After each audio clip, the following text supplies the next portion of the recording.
Oi pessoal, eu sou a Becca, esse é meu canal e sejam muito bem-vindos. Hoje a gente vai conversar sobre um documentário que eu assisti recentemente e que me fez chorar nos primeiros 10 minutos. Essa obra é o incrível Dear Zachary. Em um primeiro momento, a proposta desse documentário é bastante simples. Relatar a um filho, em uma espécie de carta audiovisual, informações a respeito do seu pai. Já que uma das primeiras informações que nós, os telespectadores, recebemos é de que o pai do Zachary, o Andrew, está morto.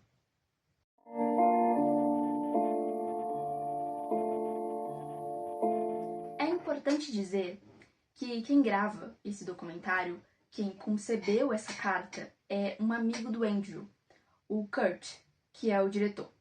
Ele é esse cara que sempre teve vocação para ser cineasta, tanto que ele grava vídeos desde que ele é pequeno e o Andrew participava desses vídeos, os pais do Andrew participavam desses vídeos, então o diretor e o Andrew são amigos de longa data.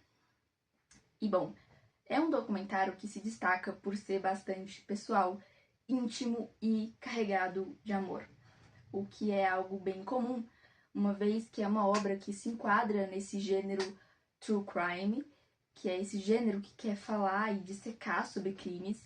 Então você ver uma obra que transborda sentimento, que é amorosa, que é uma homenagem, apesar de também ser muito sofrida, é algo incomum. E é o que torna esse documentário especial e diferente de qualquer outro do gênero que você já tenha visto na sua vida. Bom, então, no documentário, a gente é apresentado a esse cara, ao Andrew, que é esse cara sorridente, amigável e muito querido. Sério mesmo. O Andrew foi um cara muito amado, isso enfim, transborda na obra. E o Andrew era filho único da Kate e do David. E apesar disso, ele fez muitos irmãos ao longo da vida, apesar, né, de ser um filho único. O documentário é uma prova disso. O Andrew, ele cursa medicina, ele é um cara dedicado aparentemente, enfim, tem uma vida legal, uma vida comum, mas tudo muda quando o Andrew conhece a Shirley Turney. A Shirley, antes de conhecer o Andrew, teve 3 filhos e ela já dava sinais de ter uma maternidade complicada, e mais pra frente nos vídeos vocês vão entender porque eu tô falando disso. Ela foi ausente com os 3 filhos que ela teve antes de conhecer o Andrew, chega num ponto em que ela deixa cada uma dessas crianças com seus respectivos pais e foi viver a vida dela. A Shirley e o Andrew se encontram. O Andrew tem 28 e ela tem 40 anos. E a Shirley, ela é o tipo de pessoa que, quando engatilha em um relacionamento, ela fica obcecada, psicótica, possessiva, e são essas características da Shirley que vão ditar o destino do documentário e o destino do Andrew. A relação deles começa de uma forma bem informal. No próprio documentário, o próprio amigo até meio que explica que as pessoas achavam um pouco estranha essa relação deles, mas chega no ponto em que o Andrew acaba se mudando para Nova York e a Shirley fica em Terra Nova, no Canadá. Eles tentam levar esse relacionamento à distância, o que claramente não dá muito certo. A Shirley é descrita como uma pessoa muito ciumenta e possessiva, e tem relatos de outros ex-parceiros que ela teve que comprovam esse lado dela. E os amigos do Andrew, eles que estavam cursando medicina com ele, acompanharam essa fase dele e essa fase do relacionamento, e eles também comentavam sobre o quão estranha era essa relação deles. Para vocês entenderem, a Shirley é o tipo de pessoa que enchia o celular de Andrew de mensagens e ligações. Ela fazia o relacionamento o centro da vida dela, perseguia o cara, criava um caos na vida dele. E bom, quando o Andrew quis terminar o relacionamento, ela não aceitou. Depois do término, a Shirley, obviamente, não aceita muito bem, vai na casa do cara, liga bastante pra ele, enfim, faz aquele caos que ela já estava acostumada a fazer, até que ela marca um encontro com o Andrew. O Andrew avisa um amigo dele, inclusive, sobre esse encontro. Esse amigo fala que é um pouco, enfim, estranho, que ela é uma pessoa estranha, enfim, mas o Andrew acaba indo.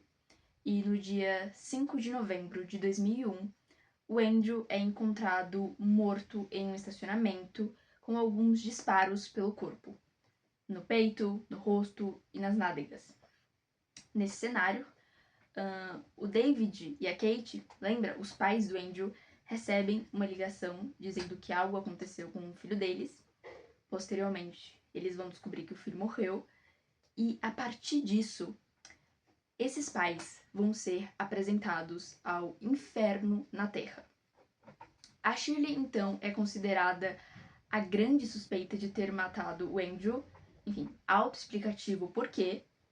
E a Shirley é então detida.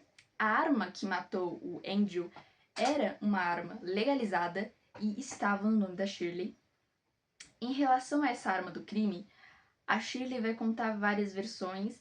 Ela fala que emprestou pro Andrew, ela fala que não sabia onde a arma estava, ela fala também que a arma foi roubada.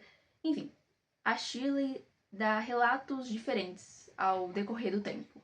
Nesse processo todo de muita dor, de luto, de sofrimento, é um grande choque, porque, enfim, além da surpresa do seu filho estar morto, é importante dizer que a família não tinha muito conhecimento desse relacionamento entre Andrew e Shirley.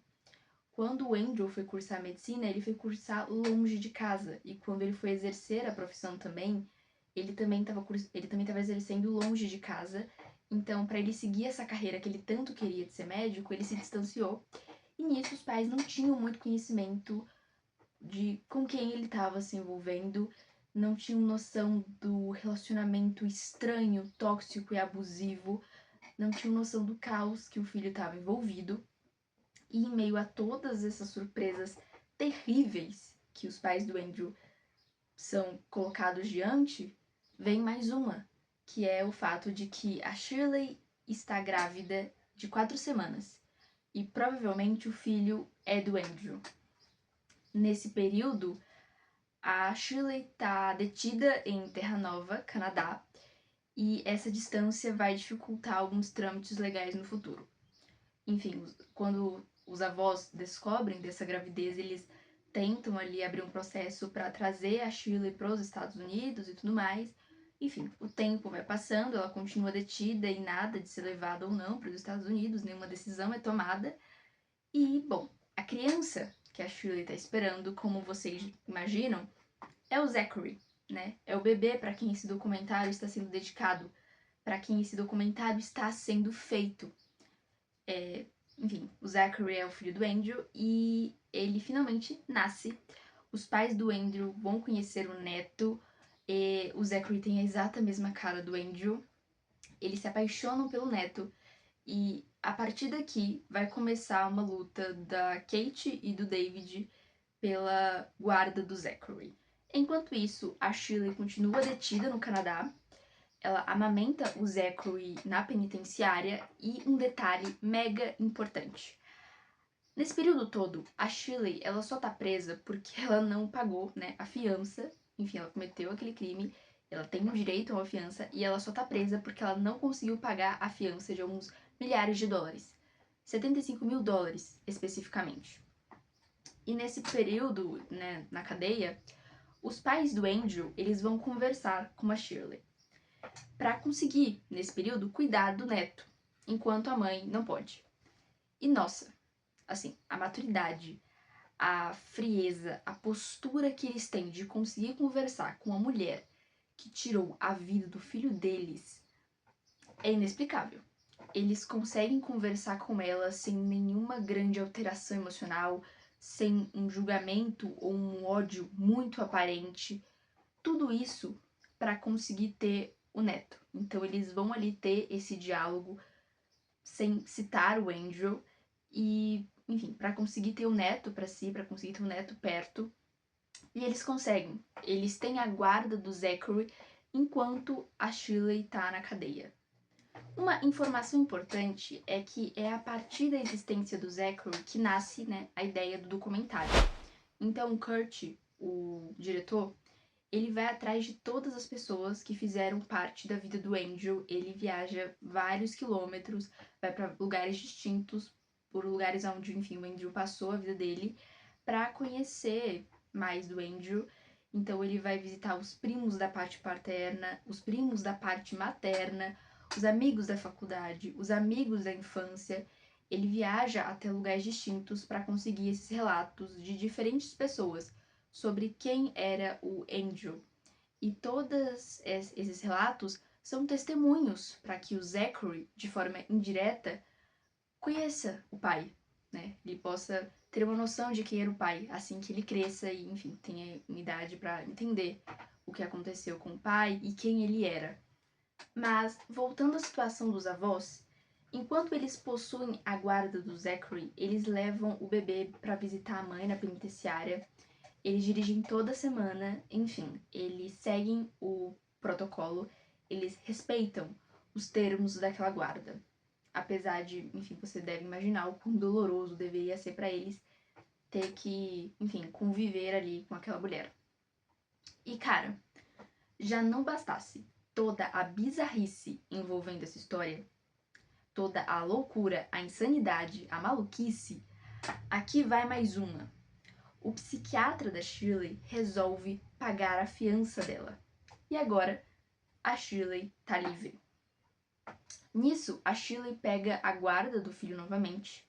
E eu sei que falando isso aqui parece um grande absurdo, né? Como é que alguém que fez o que ela fez consegue ter acesso aos direitos que ela teve? No primeiro momento, só de ter direito a uma fiança, de que alguém pague essa fiança e depois de conseguir ainda a guarda do bebê, cujo pai ela assassinou. Mas a indignação e a injustiça são sentimentos que acompanham essa história até o final. Bom, agora a Shirley tá com o Zachary. Tem um certo momento em que ela liga para os avós e fala que ela não tem condição de dar algumas coisas para a criança, tipo leite, fralda. E aí os avós vão lá e mandam tudo e diz que não vai faltar nada para a criança. E enfim. A Shirley, agora ela tem a guarda e quem tem direito à visitação são agora os avós. E é muito claro que ela tenta dificultar os encontros dos avós com o bebê, porque, pelo que eu entendi, a Shirley, ela sentia ameaçada, ela sentia que eles poderiam fazer algum mal contra ela. Então, para ter esse encontro, precisava ter uma terceira pessoa, só que a Shirley, ela nunca providenciava essa terceira pessoa para intermediar as visitas dos avós. Então, enfim, ela estava claramente ali meio que dificultando a visita. Mas o que realmente, assim, espanta, assistindo o documentário, é que o David e a Kate, enfim, eles posteriormente as visitas acontecem e eles conseguem, enfim, ter contato com o neto. E eles precisam conviver com a Shirley. Precisam ali fingir naturalidade. Suportar o insuportável. É muito claro em filmagens apresentadas o quanto a Shirley ela manifesta uma maternidade forçada com o Zachary. Sabe? Só assistindo pra você perceber mesmo. É nítido o quanto o bebê prefere os avós, o quanto ele se sente mais seguro. A Shirley é meio, enfim, ela é meio agressiva, você percebe ali que ela não sabe muito o que fazer com aquela criança. E, bom, nisso tudo, o David e a Kate, eles estão vivendo esse momento bastante agridoce, tendo o neto por perto, mas como consequência, a assassina do filho também. E, bom, os avós basicamente sustentam o bebê, mandam tudo o que ele precisa, mandam dinheiro e tudo mais, e eles se preocupam com a dignidade do neto em meio a esse turbilhão todo. Mais um detalhe relevante é o de que a Shirley foi presa novamente em 2002, enquanto ela esperava a decisão da Justiça Federal sobre ela ser extraditada ou não para os Estados Unidos. Contudo, ela foi liberada da cadeia sobre o argumento de que o crime que ela cometeu foi específico e não dirigido ao público em geral. O diretor explica que esse argumento meio que diz que a Shirley ela já matou quem ela queria matar e que era difícil que ela cometesse um crime desse novamente.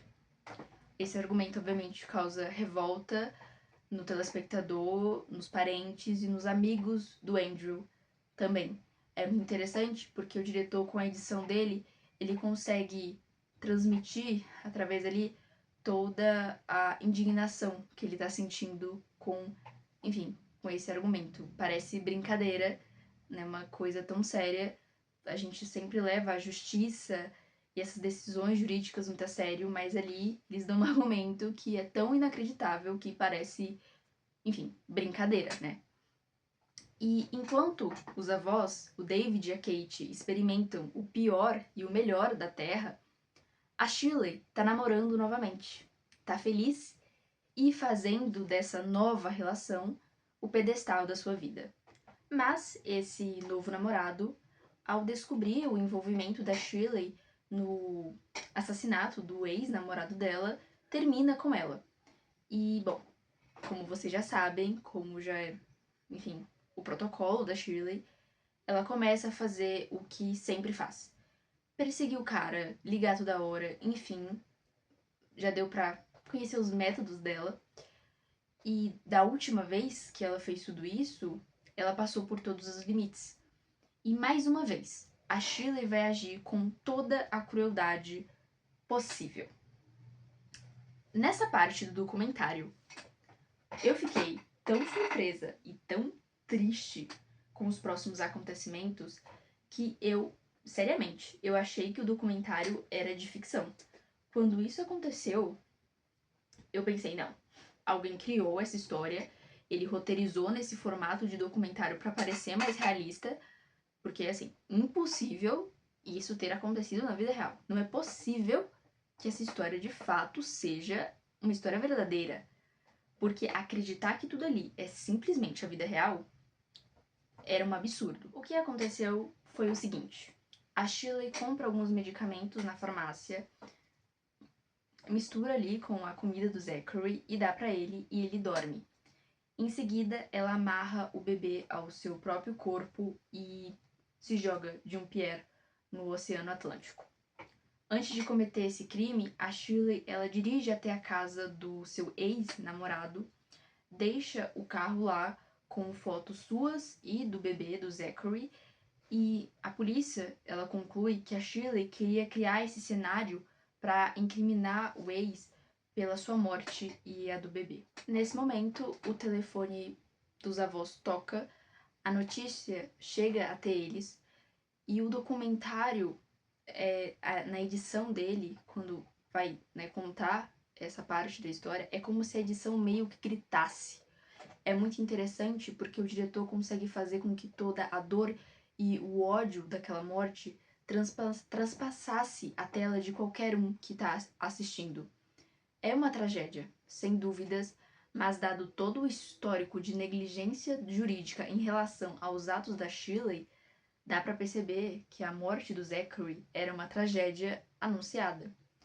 A partir daqui, o diretor relembra ações jurídicas que permitiram que a Shirley Turney ficasse livre e com a guarda do filho. Ele tenta, em um certo momento ele mostra, ele tentando ligar para os responsáveis jurídicos por essas ações.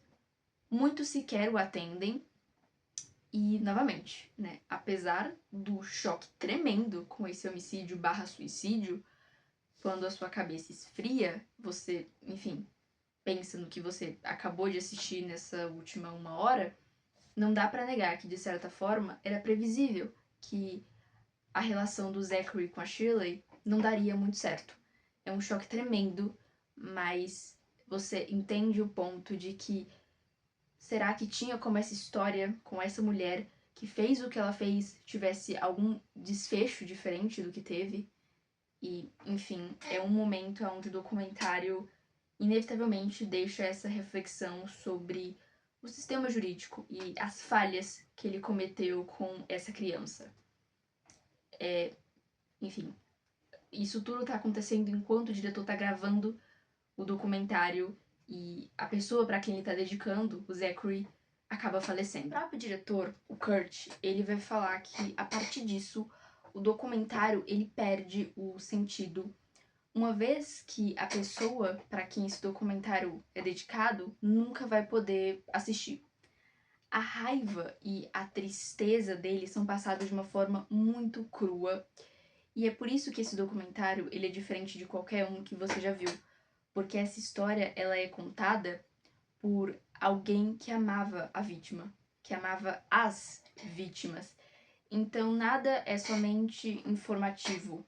É uma história sem nenhuma imparcialidade e é recheada pelo luto. Então é uma experiência bem pesada de assistir, e a história vai ficar na sua cabeça por dias. Bom, o diretor logo então ele resolve que uma vez que o documentário não serve para ser o que era a priori, ele vai se tornar uma homenagem e um testemunho sobre as pessoas mais fortes dessa história toda. Os pais do Andrew, a Kate e o David. A luta e o amor deles pelo filho e pelo neto. E essa luta, esse amor é registrado.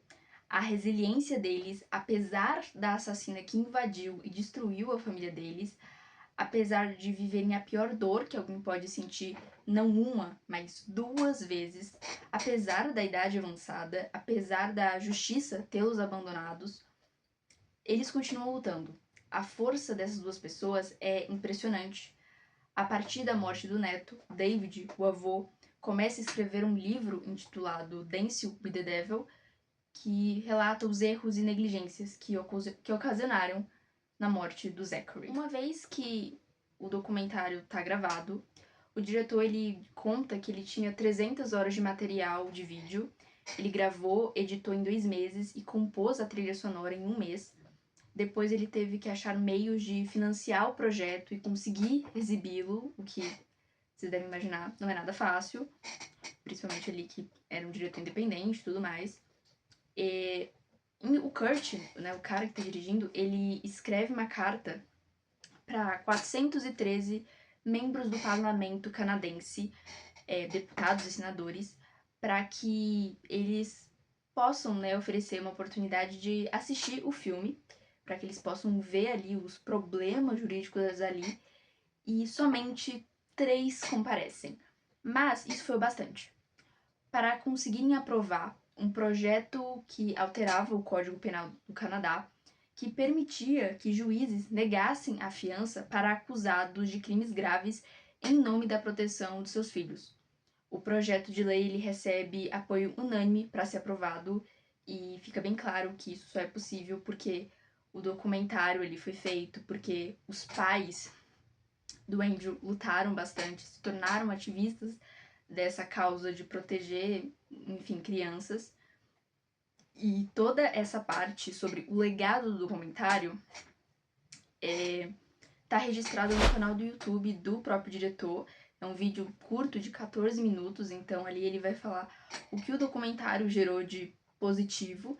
Afinal, né, se esse projeto de lei tivesse sido aprovado antes de 2001, talvez o Zachary estivesse vivo.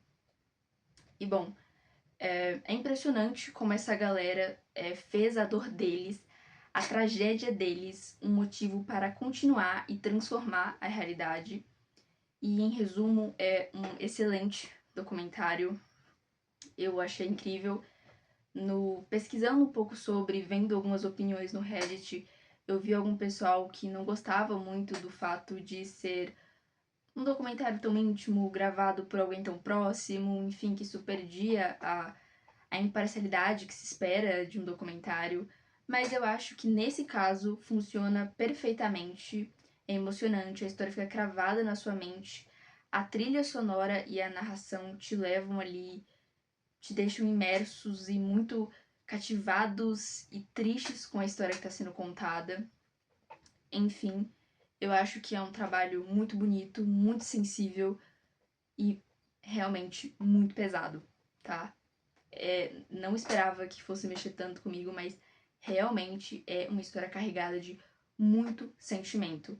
Mas, novamente, ao mesmo tempo que tem muita dor, tristeza, injustiça, é também um documentário que exala muito amor.